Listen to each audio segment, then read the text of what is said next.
Aeromarket TV presenta Conversaciones de alto vuelo.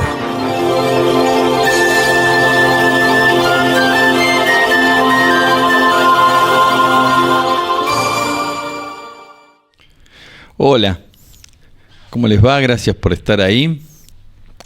Quiero escuchar, y por eso lo traje acá a un piloto avesado, con mucha historia, él se ríe, que voló mucho en el interior del país, que conoce el interior del país. No es un piloto, digamos, aunque conoce muy bien Buenos Aires. Es Roberto Neira, que está hace muchos años en Mendoza, pero que ha estado en el sur. En el norte. En el norte, en todas partes. Gracias por venir, Tucumán, Roberto. Después en Entre Ríos también, así que estamos un poco en cada lado. En cada lado. Exactamente. Bueno, gracias por venir. Gracias a vos, Luis, por la invitación. Y bueno, esto lo único que trata o pretende es transmitirle vivencias y cosas a la muchachada, ¿no? Y además el hecho de trascender, porque en definitiva en la vida lo que tratamos de hacer es dejar algo. A mí me han dicho muchos que has dejado tenés un background importante en la aviación y hecho desde muy abajo. Vos has sido de esas camadas de pilotos, esas promociones de pilotos, esas generaciones de pilotos, no sé cómo encontrar una palabra más adecuada, que han puesto mango sobre mango para volar sus horas de vuelo por pasión, por deseos de volar. Es así. De hecho, yo de aviones sabía como de capar monos, más o menos. En mi casa, los asientos, las sillas eran cajones de manzana. Trabajaba en la calle, vendía globos, juguetes. ¿De dónde nace esto? Porque en casa, en esa época, ¿qué iba a pensar uno en aviones? Estoy hablando del año 60. Y indudablemente algo había, porque cuando salgo del sexto grado en aquella época, primero inferior, superior, segundo, había unos libritos donde las maestras ponían cositas. Y una maestra, mirando un día de casualidad, dice, al futuro gran piloto, qué sé yo. Y realmente se ve que la parte aeronáutica, vuelvo a repetir, ¿qué íbamos a conocer en casa de aviones? Nada.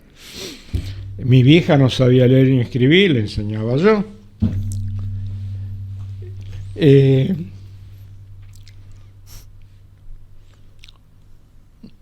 Pasa el tiempo y yo estaba vendiendo globos en el Puente 12, camino de cintura. Y bueno, estaban ahí tirándose paracaidistas, Toto Herling, Normita Sansone, bueno, toda la muchachada que después fuimos muy amigos. Y iba con el manojo de globo y son 1000 metros hasta el río Matanza. Me fui vendiendo ahí en el camino de cintura. Entro al Aeroclub, al Centro Universitario de Aviación. Había un fichero, estaba un gran amigo también, Camaño. Y le digo, ¿qué hay que hacer para ser piloto? Dice, mirá, tenés que llenar esta ficha, qué sé yo, tenés que ir a hacer gabinete a la calle Aguilar en la zona de colegiales, porque no estaba todavía gabinete. Y son 40 horas, bueno, todo el verso de siempre, ¿no? Y le digo, bueno, ¿y cómo hago para ser socio? Me compraban globos ahí, aprovechaba a vender. Y bueno, voy llenando la ficha. Y le digo, mira, tengo que ser presentado por 2 socios. Y Camaño che, Juan, pone una firma, che, Pedro, pone otra, ya está. Dice, venite dentro de una semana porque la comisión se reúne todos los días jueves. Bueno, ahí si te aceptan o no. A la semana voy y efectivamente estaba aceptado. Me dan el papelito, me voy allá a la calle Aguilares a hacer mi examinación y arranco a volar. Me recibo allá en el 65. Y claro, juntaba monedita por monedita. No me daba para más. Y ahí hubo un jefe de aeródromo muy importante que a toda la purretada, como vos decís, a esa generación, nos fue vehiculizando, porque yo de aviación era para volar, nada más, otra cosa no. Y bueno, tienen que estudiar y hay que ir a la Escuela Nacional de Aviación Civil, la Escuela de Santa Fe. Y bueno, ahí arrancamos. Me recibí allá en el 65, 60 años precisamente ahora. Y tuve mucha gente que me alentó, me guió. Y bueno, una cosa fue trayendo la otra, la otra, la otra. Ahí es donde vos terminás la primera parte y ahí empieza tu formación de piloto comercial y tu carrera, digamos, cuando terminás la de piloto comercial. No me contestes ahora, yo quiero que sigamos con esto. Lo único que vamos a poner un aviso de unos amigos y seguimos con esta conversación que está recién dando sus primeros pasos.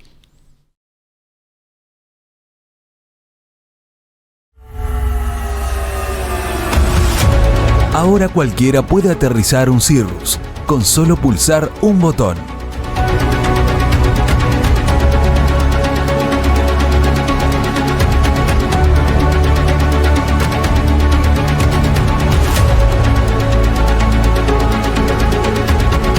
Luego del aterrizaje, hay que esperar a que la hélice se detenga y salir.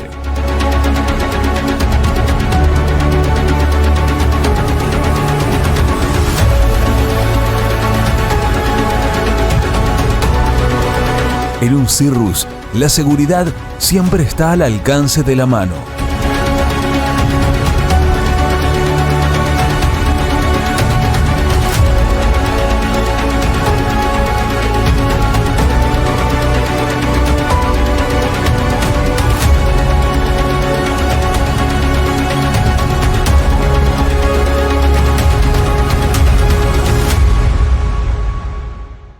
Bueno, allí estuvieron los amigos de Cielo que nos apoyan.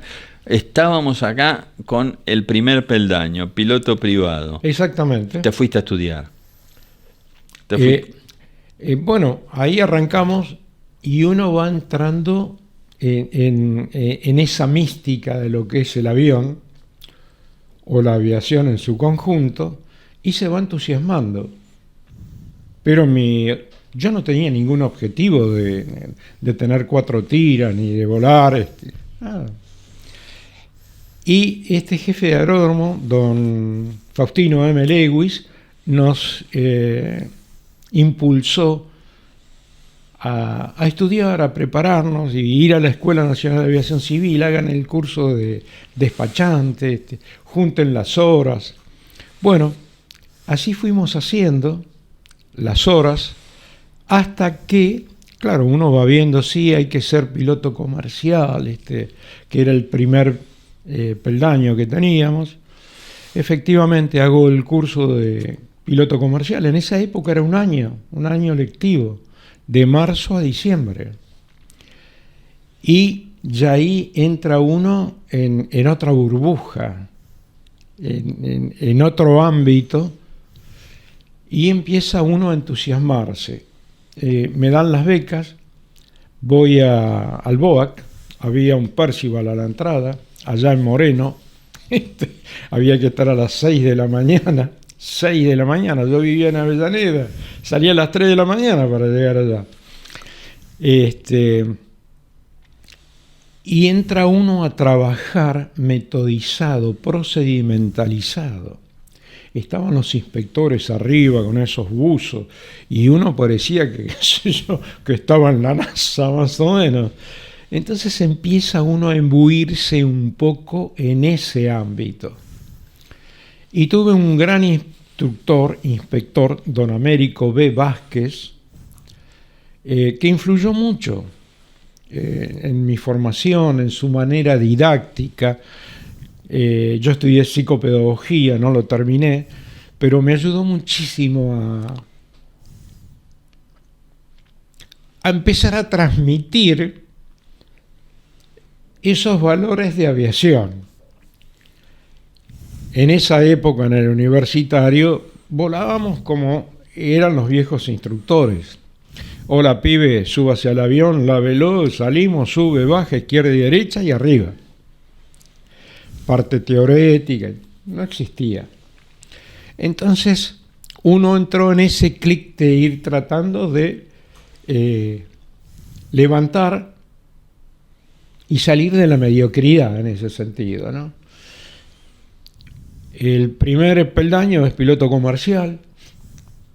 Pude volar con esa licencia en Corrientes con los Romero Ferry de aquella época, que tenían estancias, La Salada por el lado de Curuzú, Mercedes, los Tacurú grandes. ¿Y qué volabas ahí? 182. Ya el 182, hablar por radio, es una cosa maravillosa. Y no sé... ¿Era un vuelo tipo local? Claro, eran vuelos de traslados ahí en la estancia, sí. Uh-huh. Y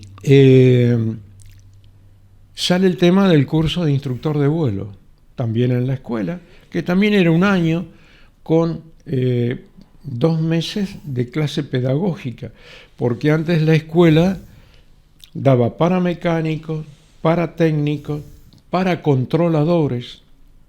La ENAC era eso. La ENAC, Escuela ENAC. Nacional de Aviación Civil. Y la parte de talleres lo tenían todo ese edificio que está al lado de Gabinete ahora ahí en... Roldán, Belisario Roldán. Claro, el edificio de Gabinete, eso es nuevo, pero todo lo que está al costado, eso era la Escuela Nacional de Aviación Civil. Ahí la muchachada, los mecánicos, aprendían a entelar, los carpinteros aeronáuticos, batería, soldadura, fuselaje, estructura. Los controladores de vuelo tenían una mesa muy larga, que era el aeroparque de esa época, y los pilotos, hacíamos de piloto, los pilotos comerciales, me refiero cuando hacíamos la comercial, de un lado y de otro, ellos eran controladores, nosotros pilotos, íbamos haciendo eso. Y ahí atrás había 5 ANT-18 y 5 D4, que eran hechos por Singer, la fábrica de máquinas de coser. Y los ANT-18, que eran adiestradores terrestres, ese era el nombre, para la comercial. Y el D4, que ya era un sumum para los comerciales de primera. Te escuché decir el tema de comercial de primera, que también es todo un tema eso, ¿no?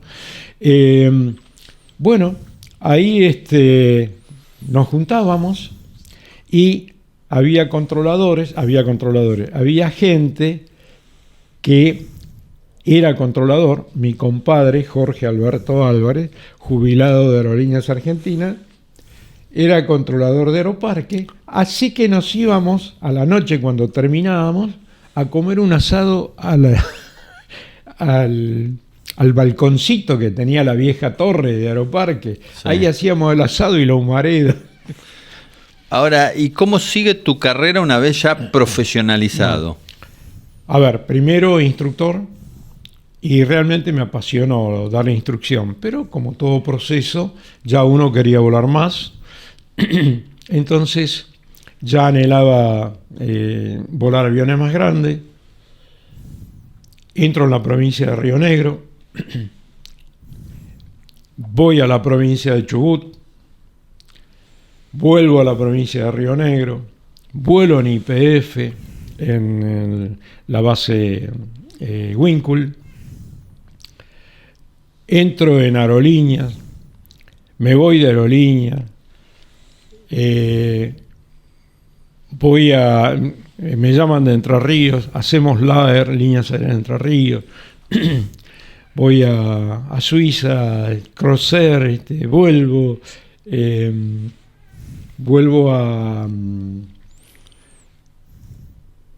a Paraguay a hacer un startup con unos ingleses y unos paraguayos, la DESA, líneas aéreas del Este. Vengo de vuelta para LAER, líneas aéreas de Entre Ríos. Después me voy a hacer Andesmar, líneas aéreas. De ahí Oscar Val, que realmente hay que sacarle el sombrero, un loco lindo, pero dio mucha mano a la muchachada para que pueda juntar horas y estar. La mayoría están todos en aerolíneas. Y el vicepresidente del SAP, Michael Magnusson, yo lo conocía porque había ido a buscar aviones a Linköping, a la fábrica. Y ¿qué aviones eran? ¿Qué SAP aviones eran? 340. El SAP. Ah, ok. Entonces dice, mira, Roberto, yo le doy los aviones a Val si vos vas como director. Así que fui como director de operaciones, teniendo mantenimiento y operaciones. Y bueno, 6 meses. Después me fui a Dinar, después me fui a SW, y llegó un momento que digo, bueno, voy a parar porque vivía arriba de los aviones. Mi gente de Mendoza no quería irse, para venir a volar tenía que volar acá, terminaba de volar, me iba a Mendoza un día, 2 días, volvía. Entonces sale el tema de la lucha antigranizo, que yo no la conocía.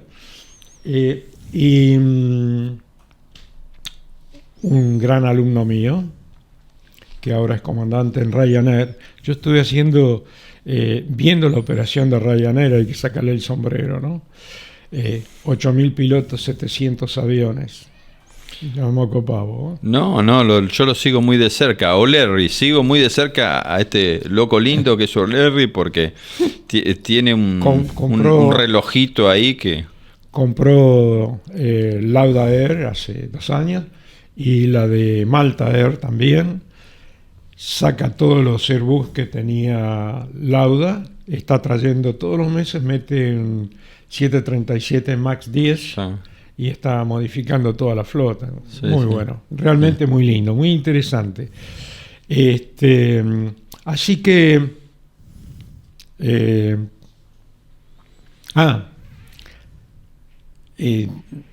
Osquival, Michael Magnusson me dice, yo te doy si vas vos de director. Así que fui allá, estuvimos trabajando, muy desordenado Oscar, pero muy, muy de corazón abierto. Realmente lo que hizo por la aviación, con sus locuras, ¿no? Discúlpame, Osqui, pero ayudó a muchísimos pilotos. Vos, cuando hemos charlado, me diste muchas experiencias, muchas vivencias en el sur. Sí, sí. ¿No? Pero en primer lugar, hay pilotos inquietos. Vos has sido bastante inquieto, digamos, por la cantidad de lugares donde has trabajado, ¿no? Lo que te permite conocer como distintas formas de trabajar en la aviación. Mirá, pero en el sur especialmente, ¿no? Claro. Mira, yo estuve de instructor, bueno, en el norte, en Tucumán, Villa Regina, Cinco Saltos, San Antonio, Balcheta de instrucción, Rawson en la provincia de Chubut, Sierra Grande, que hicimos el Aeroclub. Y en Sierra Grande, anécdotas, porque claro, yo cobraba si volaba. Claro. Entonces salíamos a volar con el Triplaza, 40 nubes. Entonces la pista estaba al lado del Buctamahuida, que era la montañita donde está el pique central, donde se sacaba el mineral de hierro, subía y de ahí se mandaba por un ferroducto 23 kilómetros hasta Punta Colorada, donde estaba la planta de pelletización. Ahora voy a contar una anécdota. Y ahora, por suerte... Que es donde se está haciendo la planta de gas ahora, ¿no? Claro, por suerte. Pero primero termino el tema del aeroclub de Sierra Grande y después voy a eso porque nos pinta como somos, ¿no? Entonces salí a volar y digo, bueno, hoy vamos a volar para atrás. Y claro, con 40 nudos íbamos sacando compensador y el PA2 23 kilómetros hasta el mar, después le metíamos y volvíamos para acá. Bueno, de ahí salieron 7, 8 alumnos, hice, canadienses básicamente, 2 o 3 locales, el gallego Silverio ¿Por González. qué canadienses? Bueno, acá viene el tema de Punta Colorada, planta de licuefacción o lo que fuere.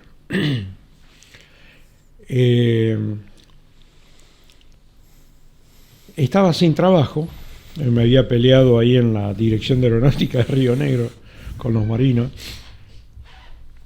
y una gran amiga, Mario Golini, me dice, mira Roberto, ella era asistente social, yo estoy yendo a Sierra Grande, y hay unos quieren hacer el curso de pilotos.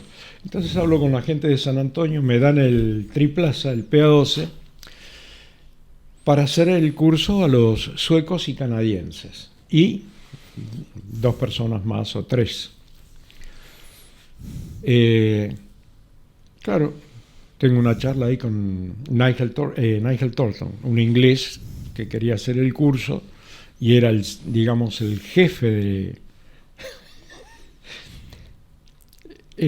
de Welser, Ryan Engineer Limited, que era la empresa canadiense para hacer la planta de pelletización.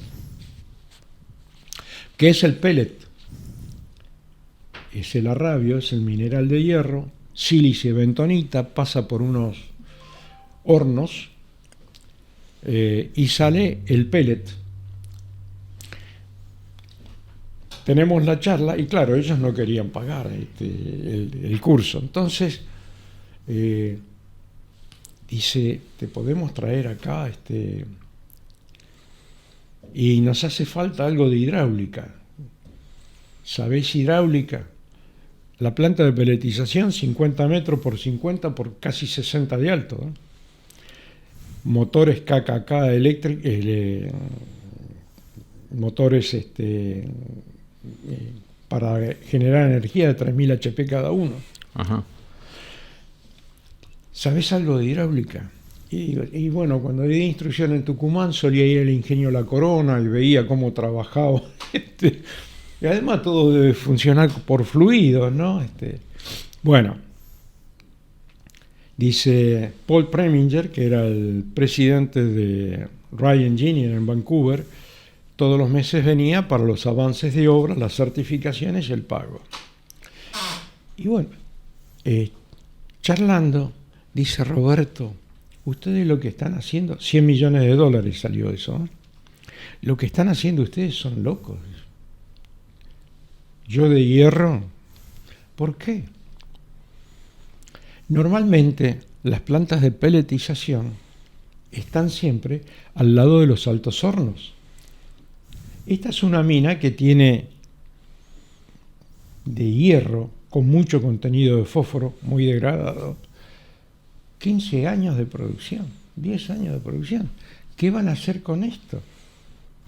Si estuviera al lado de los altos hornos, comprás el mineral del Mutún, en Bolivia, en Puerto Suárez, lo traes, lo pones ahí, haces el pele, lo pasás a los altos hornos, sale palanquilla, sale todo para hacer lo que quieras.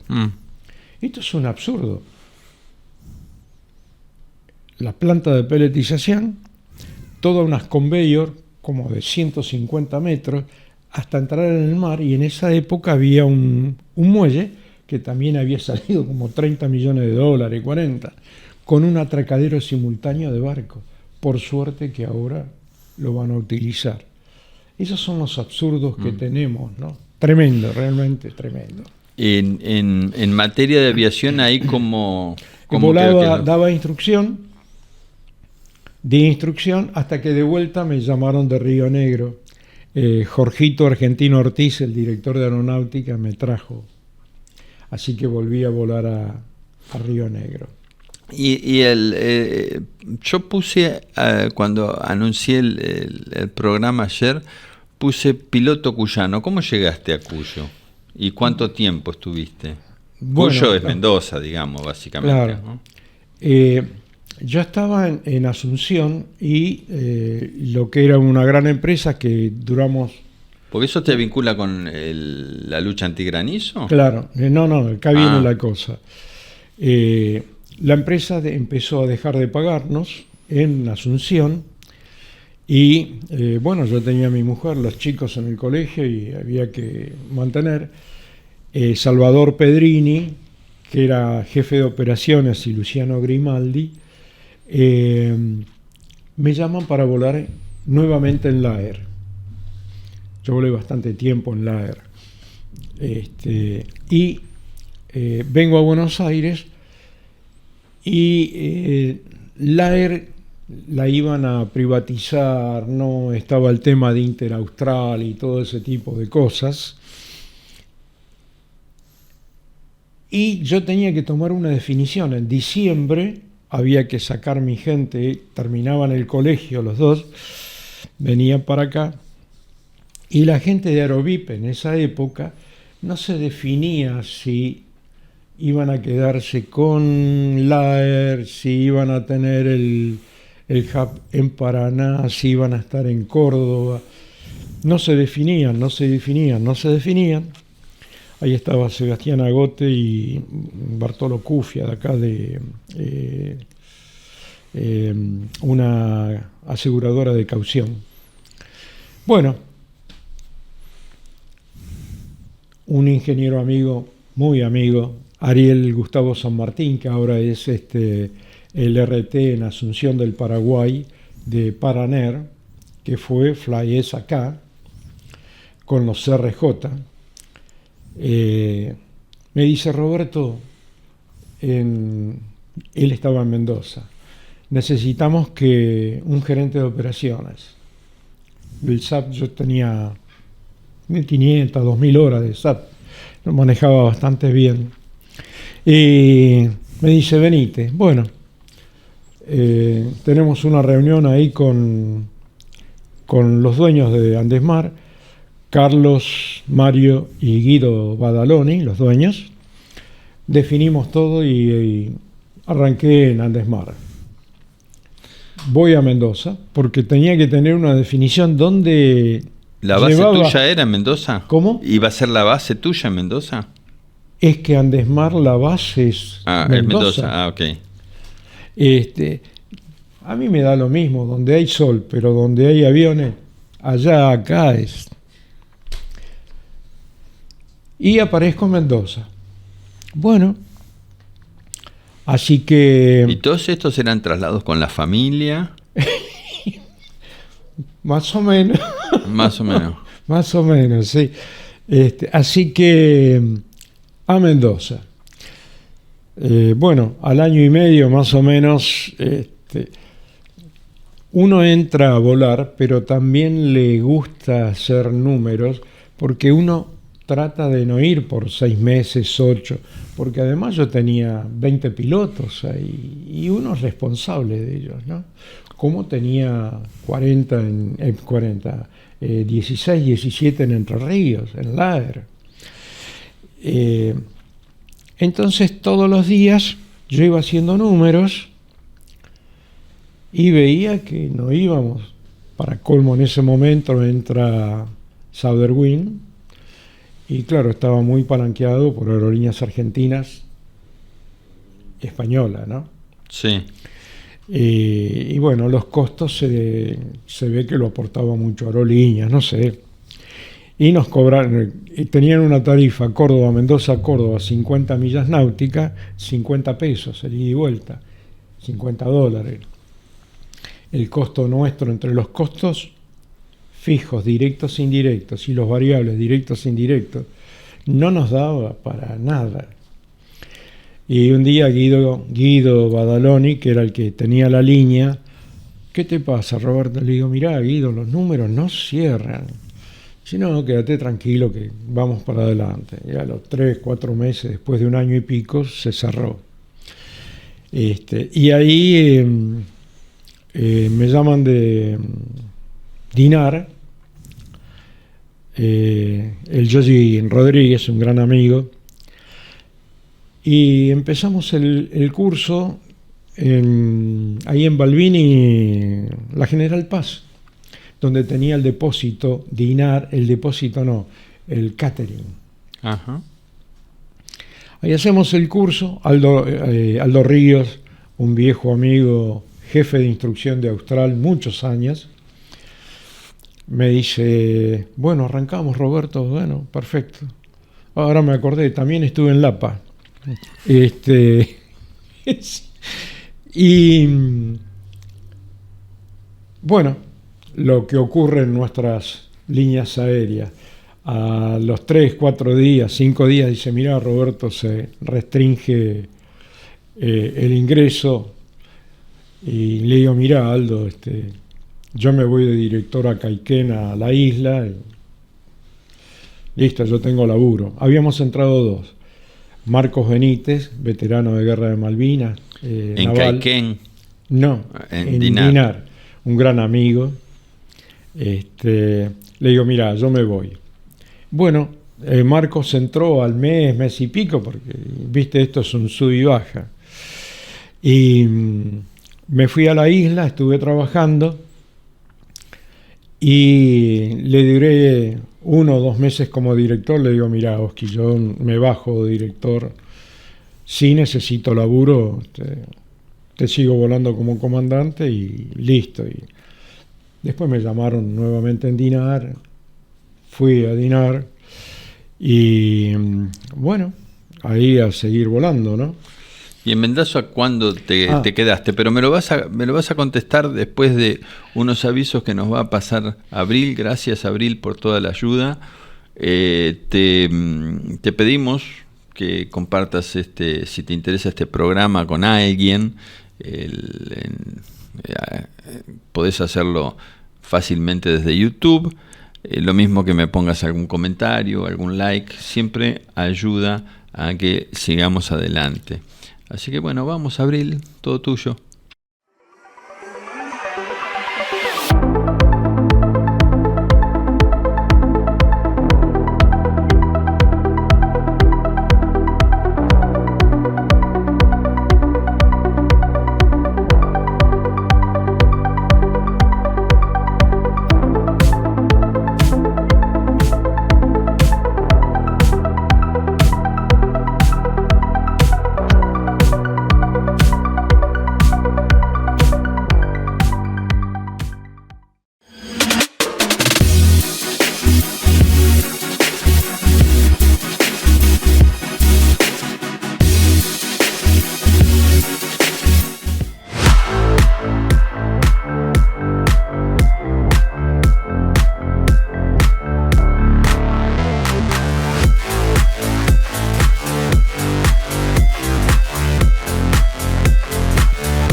Bueno, estamos de vuelta, fue cortito y nos quedamos un poco en todo este proceso. Es un piloto un poco saltarín de un lado al otro. La profesión a veces lleva a que uno esté buscando el trabajo en una Argentina también que tiene un mercado muy dinámico y políticas aeronáuticas cambiantes, ¿no? Y bueno, en un momento me dijiste que llegaste a Mendoza. Exactamente, llego a Hoy Mendoza. estás en Mendoza. Sí, vivo allá. Uh-huh. ¿Te vas a quedar en Mendoza? Sí, ya hace bastante tiempo. Bueno, en definitiva, después de Dinar aparece Southern y termino en la parte de línea como capitán de 747 hasta que se lo llevaron. Estaba la opción de Andes. Vuelvo a Mendoza y este joven que está volando en Ryanair Daniel Ramón Lamia Sanjurjo, me dice: Roberto, él es mendocino, ¿por qué no venís a volar acá con nosotros en la lucha? En la lucha. Yo lo único que sabía de la lucha de antigranizo era que estaban los polígonos. Que ¿Él se formó en antigranizo todos también? arrancamos. No, él había volado conmigo en Andesmar. Ah, en Andesmar. Y en SW, muy bueno, excelentísimo piloto, capaz. Y me dice: mira, el 5 van a tomar pilotos. O Digo, sea, no. ese es el inicio de la lucha antigranizo en Mendoza. Con Gustavo Marón. Ah, o sea, minuto 1. Claro, porque antes la lucha antigranizo era con los rusos, con cohetes. 5 años que vino la Weather Modification, hace la escuela, digamos así, aparece el Titán, que es el Thunderstorm Indication Tracking Analysis and Nowcasting, es el verdadero secreto de la lucha. Y Laura Montero, que era la ministra de Economía, compra 4 aviones, un radar Westinghouse que está cerca de Tunuyán, y el stock de bengalas y cartuchos que había quedado. Y empieza a gestionar la provincia. Y el que queda como ordenador de todo eso es Gustavo Marón. Entonces me agarra y me dice: ¿qué vas a hacer? Y le digo: mirá, de aviación no tengo nada. Dice: vení, yo te busco, vamos, que mañana es la entrevista con la gente. Bueno, Gustavo Marón, la psicóloga Leticia Montero, que yo la había traído acá para hacer el curso de facilitador de CRM, Quique Vilouta, que era el jefe de mantenimiento de aerolíneas, el Comodoro Delgado, que había sido jefe de planta de Chincul, y bueno, y por qué, cómo, de qué manera. Le digo: muchachos, yo les agradezco, pero listo, me voy para casa.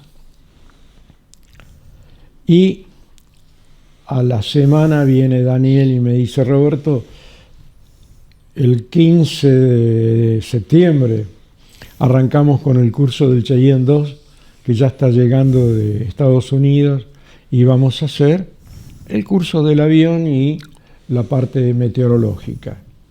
Digo: bueno, no tengo nada, me voy.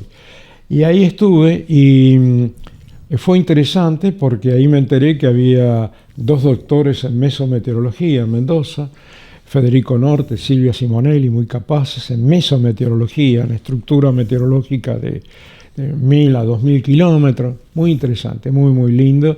Y entré en un mundo que yo no conocía, ¿no? Ahora, ¿cuánto aprendizaje conectado con la aviación?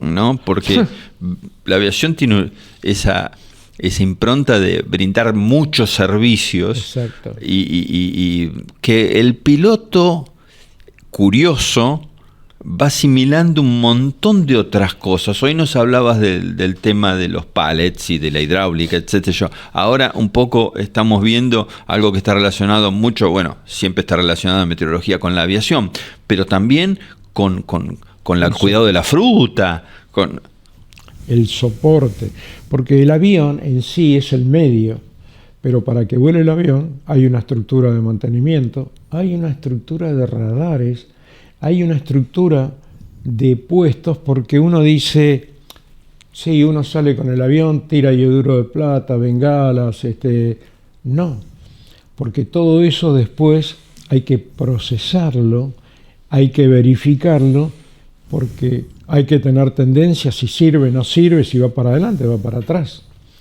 Entonces, ahí entro a trabajar con meteorologistas, con radaristas, perdón, y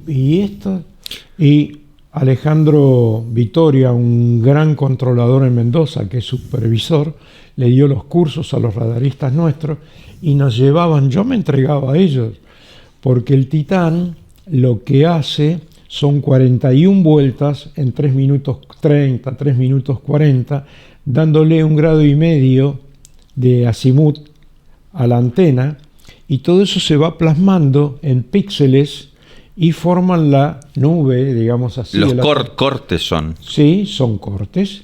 Y a la nube te la pueden cortar así, así, de cualquier manera. Y en función a los decibeles que marca, te dicen dónde está la piedra, dónde está la helicoidal de viento fuerte, donde podés llegar a tener problemas, digamos, y cómo se trabaja. En nuestro país se trabaja siempre atacando a la tormenta en la parte de atrás y del sector norte.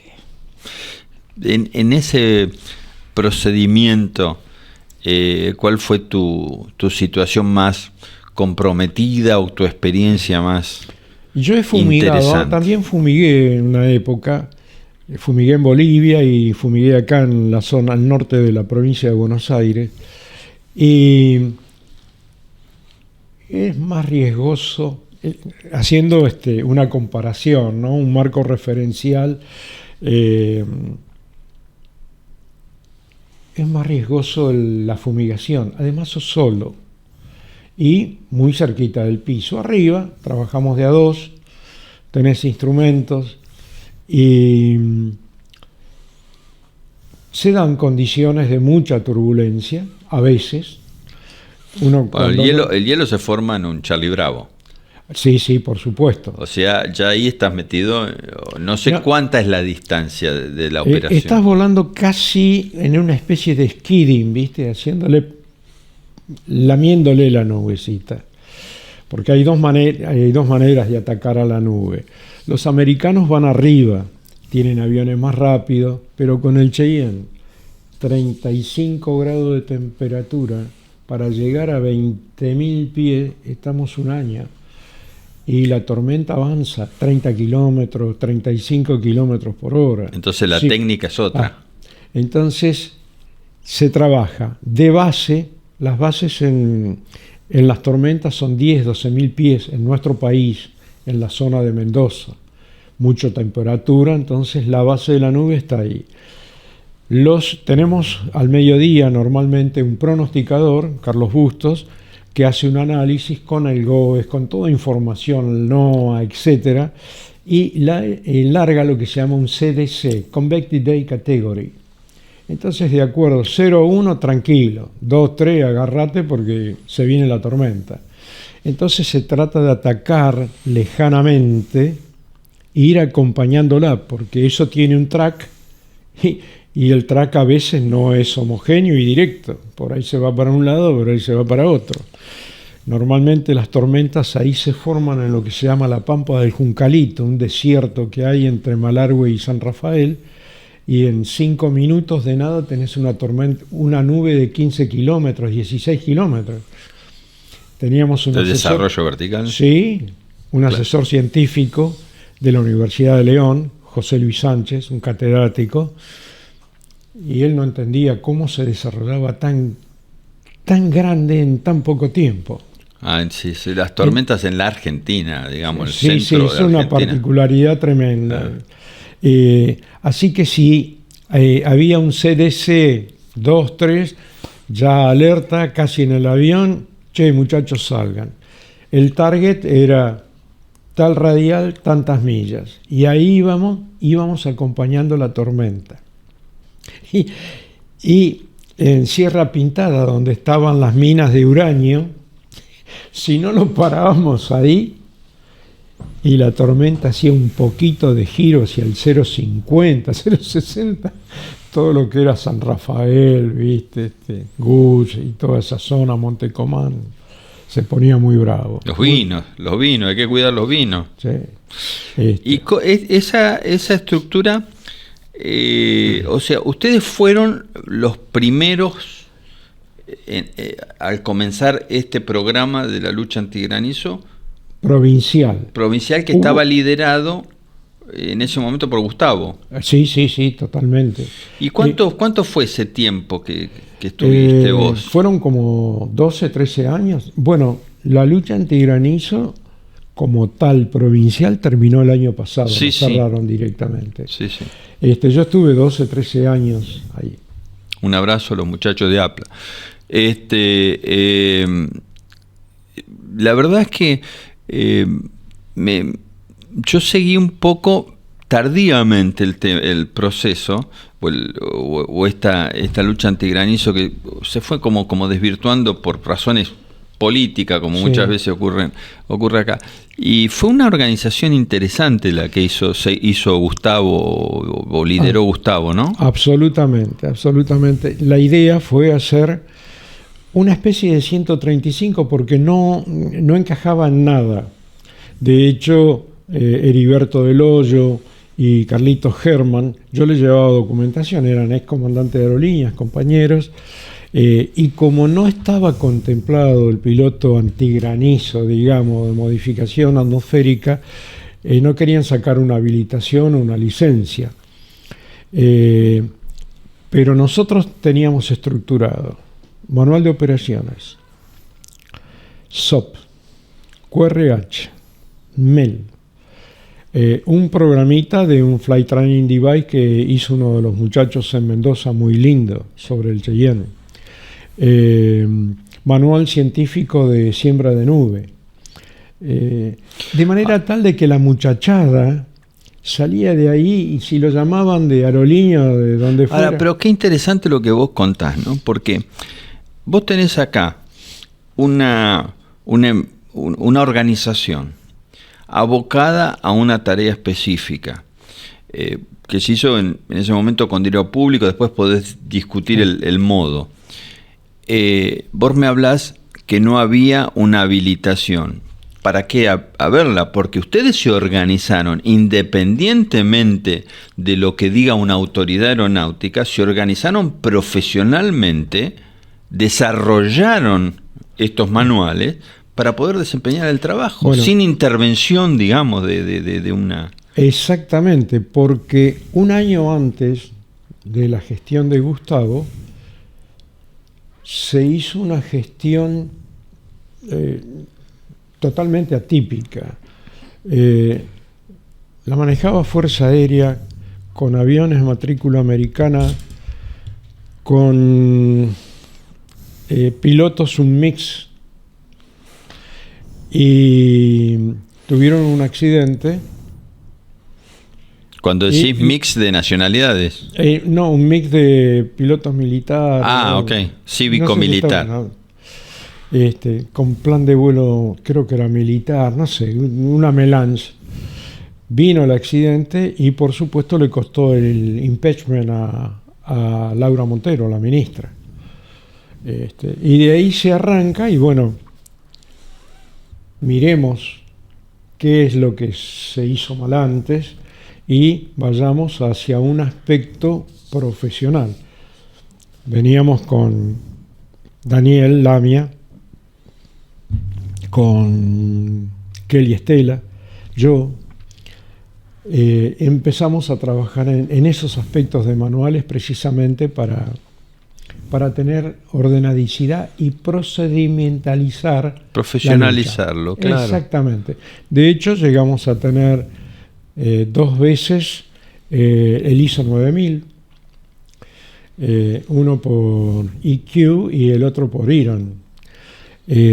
Así que, bien, no quiero dejar de lado, se procesaba toda la información. El laboratorio de Mendoza en cuanto a modificación atmosférica es un laboratorio maravilloso, tiene 40 años, la gente ha recopilado datos pero maravillosos de la época de los rusos que vinieron en el 82, una cosa. Eso digamos, sí está ahí, está cuidado.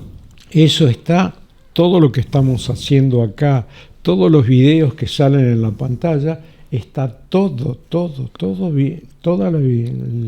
lo vivido desde el año... Es toda una historia, la historia documentada sí, científicamente. De hecho, el accidente se pudo reproducir precisamente por las grabaciones. Es como si como si tuviéramos un CBR a través de esto y a través de, digamos, la mesa del radarista y la información que teníamos o que tenían los radaristas del radar. Así que se compaginó todo y se hizo todo en la historia del accidente. También lo que interesa, porque vienen las preocupaciones de los ambientalistas. Entonces, a través de un convenio con la Universidad Tecnológica, se hacía un análisis de lo que podía quedar en el suelo, por el tema de lo que caía del ioduro de plata.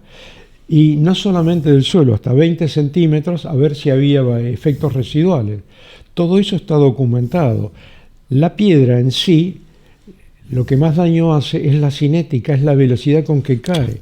Para eso hay, calculo que sigue habiendo, 400 granizómetros, que de acuerdo a los impactos se hace un análisis de la fuerza que tenía y cómo venía la piedra. Se nos va el tiempo. Quería hacerte varias preguntas. ¿Cuántos pilotos formaste vos? Así, grosso modo. Pilotos privados. Pilotos en general, que hayas dado Claro, instrucción. hubo privados, hubo comerciales, hubo fumigadores. ¿A cuántos diste instrucción? Hubo de línea aérea. Yo calculo que unos 350. No, es un número, ¿no? ¿Y qué aeronaves volaste? Si te las vas acordando, porque me imagino que muchas. Ver, como habilitaciones, tengo de SAP, de Jetstream, DC-9 series, Boeing 737, 747, 707, Douglas. Volé DC-3, pero... ¿Douglas DC-8? ¿Cómo? ¿El DC-8 no? No. No. DC-9, 34, 41.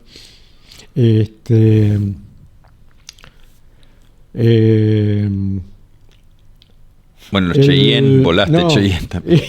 No, tenía cuando volaba en Lapa los Shorts 330. Ah, claro.